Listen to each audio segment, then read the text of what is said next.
Assalamualaikum warahmatullahi wabarakatuh. Kembali lagi bersama sahabat Febi. Kali ini kita akan membahas tentang asal-usul penamaan Banten. Sebelum kita lanjutkan videonya, alangkah baiknya teman-teman tekan tombol like dan subscribe channel ini agar tidak ketinggalan notifikasi video selanjutnya. Nama Banten ternyata memiliki beberapa arti yang berbeda-beda. Salah satunya adalah Katiban Inten yang berarti kejatuhan intan. Asal kata Katiban Inten ini dilatar belakangi oleh sejarah Banten yang ketika itu masyarakatnya menyembah berhala, kemudian memeluk agama Buddha. Setelah Islam masuk ke Banten, masyarakat mulai mengenal dan memeluk agama Islam.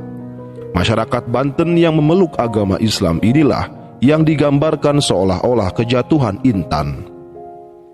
Namun kisah lain tentang asal kata Banten adalah Sang Hyang Batara Guru Jampang melakukan perjalanan dari timur ke barat.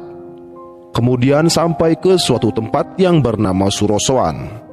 Saat tiba di Surosoan, Batara Guru Jampang duduk di atas batu yang kemudian dinamakan Watu Gilang. Batu tersebut bercahaya yang kemudian dihadiahkan kepada Raja Surosoan. Diceritakan oleh sejarawan bahwa Surosoan dikelilingi sungai yang sangat jernih airnya, seolah-olah negeri ini diitari oleh bintang biduri. Surosoan dilukiskan sebagai cincin yang diemban dengan intan atau disebut juga Ban Inten, yang kemudian menjadi nama Banten. Namun cerita lain menyebutkan bahwa Banten berasal dari kata bantahan, dikarenakan masyarakat tidak mau tunduk pada peraturan yang telah ditetapkan. Aturan yang dimaksud adalah aturan yang dibuat oleh Belanda. Terlepas dari kisah tentang asal-usul nama Banten tersebut, kata Banten muncul jauh sebelum berdirinya Kesultanan Banten. Berdasarkan hasil penelitian Balai Pelestarian Cagar Budaya Provinsi Banten yang dilakukan di Banten Girang, telah ada pemukiman di daerah ini sejak abad ke-11 hingga 12 Masehi. Bahkan pada abad ke-16 Masehi, daerah ini berkembang pesat. Perkembangan pemukiman di Banten Girang meluas ke arah Serang dan ke arah pantai.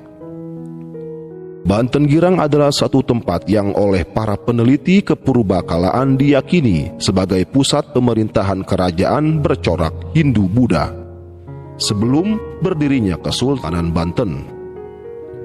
Dan sejarawan Banten menyebutkan bahwa Banten Girang kemudian ditaklukkan oleh pasukan Islam yang berasal dari Demak dan Cirebon.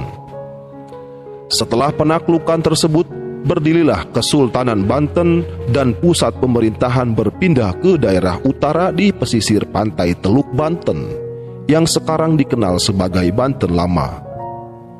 Daerah pesisir tersebut kemudian menjadi Kesultanan Banten yang didirikan oleh Sunan Gunung Jati.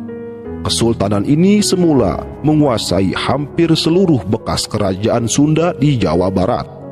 Namun Sunda Kelapa atau Batavia direbut oleh Belanda, sedangkan Cirebon dan Parahyangan direbut oleh Mataram. Daerah Kesultanan Banten kemudian diubah menjadi keresidenan oleh Belanda. Itulah cerita singkat tentang asal-usul nama Banten. Kurang dan lebihnya saya mohon maaf. Wabillahi taufiq wal hidayah. Wassalamualaikum warahmatullahi wabarakatuh.